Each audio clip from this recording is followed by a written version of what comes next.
जय श्री राम। जय श्री राम। ओम ओम ओम। जय श्री राम। जय श्री राम। ओम ओम ओम। आपने कभी नाम सुना होगा। चलो आज एक नए टॉपिक पे चर्चा करते हैं, उसके बारे में आपको समस्या और समाधान, जय श्री राम, दोनों के बारे में बताते हैं। पहले समस्या के बारे में बात करेंगे और फिर इसका क्या समाधान है उसके बारे में बात करेंगे। आपने कभी सुना होगा निगेटिवता या नकारात्मक शक्तियों के बारे में सुना होगा आपने, या निगेटिव शक्तियाँ कह लो, नकारात्मक शक्तियाँ कह लो। जैसे कि आपके भूत, प्रेत, जिन, छलावा, इस तरह की ऊपरी शक्तियों के बारे में बात करते हैं। आपने सुना होगा दाएं बाएं, इन शब्दों को सुना होगा आपने किसी न किसी के मुख से। भूत, प्रेत, चुड़ैल, डाकनी, सागनी, पिशाच आदि के बारे में आपने सुना होगा। किसी तांत्रिक के मुंह सुना होगा, कहीं पुस्तक में पढ़ा होगा, कहीं दाएं बाएं देखा होगा, किसी को खेलते हुए देखा होगा, कहीं जैसे छोटे छोटे ये गांव में ही कुछ स्थानों पर कुछ व्यक्ति इन्हें ठीक करने का कार्य करते हैं, जिन्हें भक्त बोल देते हैं कि भाई वहाँ भूत प्रेत या इस तरह की चीज़ों को ठीक किया जा सकता है। दाएं बाएं इनके बारे में चर्चा करते हैं। जय श्री राम। देखो, जो इनको नहीं मानता, बहुत से व्यक्ति हैं इनको नहीं मानते, बहुत से व्यक्ति मानते हैं। देखो, हर तरह के व्यक्ति है। बहुत से व्यक्ति ऐसे होते हैं जो किसी का धन लेके उसको देना पसंद नहीं करते। कुछ व्यक्ति ऐसे होते हैं किसी का धन लेके समय से पहले या समय से बाद में 2-4 दिन बाद उसको लौटा देते हैं। दोनों तरह के व्यक्ति हैं। ऐसे भी व्यक्ति होंगे आपके जीवन में। ये आपने सुना होगा कि किसी से कोई धन उधार ले लिया या ब्याज पे ले लिया और फिर उसका वो समय पे नहीं लौटाया, और लौटाया तो फिर बिना गति होकर लौटाया। और एक व्यक्ति ने धन आपसे लिया या कहीं से लिया, समय पे आपको आपके घर पे दे गया, 2 दिन आगे पीछे दे गया, कोई दिक्कत वाली बात नहीं है। जैसे हम तो हर तरह के व्यक्ति होते हैं। बहुत से व्यक्ति चरित्रवान होते हैं। तो इस तरह के जो इन चीज़ों पे विश्वास नहीं करता, उसके लिए तो कोई बात नहीं है। लेकिन जो इन चीज़ों पे विश्वास करता है, इन चीज़ों को मानता है, बहुत से आदमी है। जैसे हमने धन के बारे में बताया, इसी तरह जो व्यक्ति इन चीज़ों को मानता है, बहुत अच्छा समाधान बताएंगे आपको। अगर आप इन चीज़ों पर बिलीव करते हैं, इन चीज़ों पर विश्वास करते हैं, तो बहुत अच्छा, बहुत सुंदर और फ्री का उपाय बताएंगे आपको इनसे छुटकारा पाने के लिए। जय श्री राम। जय श्री राम। ओम ओम। देखो, एक होता है भटकाव की स्थिति, गुमराह, भटकाना, गुमराह करना, भ्रमित करना। एक होता है विश्वास। आप किसी भी जीवन में आपकी समस्या है, आप किसी के पास जाइए, यह तो आपको भ्रमित करेगा या भयभीत करेगा। 2 ही चीज़ें होगी, या तो भ्रमित करेगा आपको या भयभीत करेगा, लेकिन सही रास्ता आपको नहीं बताएगा। बेशक उसको सही रास्ते का पता हो, अगर आपको वो सही रास्ता बता देगा, जय श्री राम, जय श्री राम, जय श्री राम, तो उसकी दुकान बंद हो जाएगी। देखो, आप बहुत से व्यक्ति ऐसे होते हैं जो भ्रमित करके और भयभीत करके आपका केवल धन और समय दोनों को ही बर्बाद करते हैं। आप किसी के पास जाना और उससे सलाह लेना, वो आपको भयभीत करेगा या भ्रमित करेगा, इससे आपका समय और धन दोनों ही नष्ट होंगे। लेकिन आपको इनसे निकलने का बहुत सुंदर, बहुत अच्छा और फ्री में उपाय बताएंगे। बस आपको भ्रमित नहीं होना और न भयभीत होना। अगर भ्रमित होना है या भयभीत होना है तो फिर किसी ऐसे आदमी को देख लो जो तुमसे धन लेगा और जब आपका कार्य वो करेगा आपका समय भी लेगा, आपको डराएगा भी, भयभीत भी करेगा और फिर इनसे छुटकारा दिलाएगा या नहीं दिलाएगा ये तो उसके ऊपर है बात। इसके बारे में हम नहीं कह सकते। लेकिन हम आपसे ना कोई धन लेंगे, ना आपका कोई समय लेंगे, ना आपको भयभीत करेंगे, न आपको गुमराह करेंगे, नहीं आपको भ्रमित करेंगे। केवल सटीक, अच्छा और सुंदर इनसे बचने का समाधान बताएंगे। जय श्री राम, जय श्री राम। आपने माता दुर्गा का नाम सुना होगा। मंदिर में कहीं माता दुर्गा की आपने तस्वीर भी देखी होगी। बहुत सोने माता रानी के जागरण भी करवाए हैं। बहुत से अब नवरात्रि आते हैं, सर्दियों में आते हैं लगभग और गर्मियों में आते हैं। 9 दिन के नवरात्रि आते हैं, वे माता दुर्गा के नवरात्रि होते हैं जो लगभग सर्दियों के में आते हैं और लगभग गर्मियों में आते हैं। एक साल में 2 बार आते हैं नवरात्रि। वे माता रानी के ही होते हैं, माता दुर्गा के ही होते हैं। उनमें एक दुर्गा सप्तशती होती है। कभी आपने नाम सुना होगा माता रानी के नाम से दुर्गा सप्त मतलब उनकी पुस्तक होती है, दुर्गा सप्तशती होती है। या कहीं आप नेट पे सर्च कर लेना या कहीं बाजार से पुस्तक ले लेना, उसमें एक दुर्गा कवच होता है। माता रानी का दुर्गा कवच होता है, वो लास्ट में मिलेगा, उसको आप पढ़ना सुबह और शाम।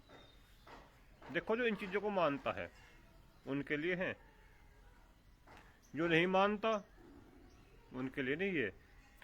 उसमें होता है एक दुर्गा कवच, बस दुर्गा कवच को आप पढ़ना है और दुर्गा कवच पे जय श्री राम विश्वास रखना है। देखो विश्वास तो आपको करना पड़ेगा, ना भयभीत होना है ना भ्रमित होना है। दुर्गा कवच पे आपको विश्वास तो करना पड़ेगा। तो जब दुर्गा कवच पढ़ोगे तो उसके बारे में देखो हमने पढ़ा है और उसके बारे में थोड़ी जानकारी भी रखते हैं, वो भी आपको बताने का प्रयास करेंगे। उसमें दुर्गा माता दुर्गा के 9 रूपों को बारे में प्रशंसा की गई है। और इस कवच की एक विशेषता है महात्मा जी कि जो इस कवच को पढ़ता है, अगर कहीं इस तरह की वस्तुएं हैं भी तो मात्र उसको देखने से ही जो दुर्गा कवच पढ़ता है उस व्यक्ति को, उस साधक को देखने से ही स्वतः ही नष्ट हो जाती है। इतनी महिमा दुर्गा कवच की है। आप पढ़ना और लगभग ज्यादा भी नहीं, आप 21 दिन का संकल्प लेना या 11 दिन का संकल्प लेना और 11 दिन तक आप उसे पढ़ना या सुनना। पढ़ नहीं सकते सुन सकते हो, हिंदी में सुनना, बस संस्कृत में नहीं सुनना, हिंदी में सुनना, ताकि आपकी समझ में आए कि इस कवच में क्या क्या बताया गया है। उस कवच की एक विशेषता है कि अगर ये चीजें वास्तविकता में है भी तो जो साधक दुर्गा कवच का पाठ करता है उस साधक को देखते ही ये चीजें नष्ट हो जाती है। यहाँ तक कहा गया है दुर्गा कवच में जो भैरव देव होते हैं, भैरव देव का भी आपने नाम सुना होगा। जो भैरव देव होते हैं, अगर वे कहीं से आ भी रहे हैं नहीं और उनका आमना सामना देखो, एक तरफ तो भैरव देव हो गए और एक तरफ वह व्यक्ति हो गया या साधक हो गया जो दुर्गा कवच का पाठ करता है या सुनता है। अगर दोनों का इत्तेफाक से आमना सामना भी हो गया नहीं तो भैरव देव भी उसका रास्ता छोड़ देते हैं। ऐसा दुर्गा कवच में कहा गया है और बताया गया है। वो तो आप दुर्गा कवच पढ़ोगे जब भी आपको मालूम होगा।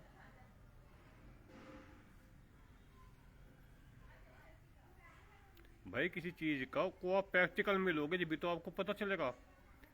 अगर प्रैक्टिकल में नहीं लोगे तो आपको मालूम नहीं होगा। अध्ययन करना पड़ता है किसी भी चीज़ का। देखो, बिना अध्ययन के, बिना मेहनत के, बिना पुरुषार्थ के कोई भी चीज़ें समझ में नहीं आती। किसी भी चीज़ को समझने के लिए अध्ययन करना पड़ता है, स्वाध्याय करना पड़ता है, पढ़ना पड़ता है, समझना पड़ता है। तो इन चीज़ों से सबसे आसान और सुंदर तरीका हमने आपको बताया है दुर्गा कवच, क्योंकि हमने जीवन में चीज़ों को प्रैक्टिकल किया है। वो कैसे प्रैक्टिकल किया है? क्योंकि हम दुर्गा कवच का सुबह के टाइम पाठ सुनते हैं, मोबाइल में हमने डाउनलोड कर रखा है और उसको सुनते हैं श्रद्धापूर्वक और विश्वासपूर्वक। जब से हमने उसको सुनना चालू करा, जब से इन चीज़ों से हम भयमुक्त हो गए।